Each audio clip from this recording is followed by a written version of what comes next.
جمعة مباركة عليكم وعلى كل حبايبكم، ويا رب دايما تكونوا في أسعد حال وفي أروق بال، وإلى الله الأقرب منال. يوم 21/8، 21/8، الساعة 1:30 الصبح. الساعة 1:30 الصبح طلعت في لايف وقلت إن النادي الأهلي هيكون ليه اليومين الجايين دولت في تحالف صيني مع رجال أعمال مستثمرين. هيكون في مشاريع يصل مكسبها للنادي الأهلي 30%، بما يعادل مليار و700 مليون. الكلام ده في لايف اتوثق يوم 21/8 الساعة 1:30 صباحا. قلت الكلام دوت الحمد لله. وكان النهارده كان صفحات كلها تتكلم على التحالف ده وعلى الاستثمار ده. تعالوا نسمع انا قلت ايه وانتوا ليكم السيرش.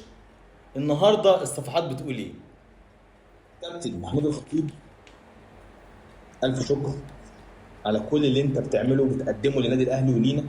الف مليون شكر. النهارده في تحالف صيني عارض على النادي الاهلي ارقام 30% ربح سنوي، استثمارات تصل الى مليار و700 مليون. ده قيمه الاستثمارات الصينيه، وفي انتظار رد الاهلي. يعني الاهلي بيقول افكر.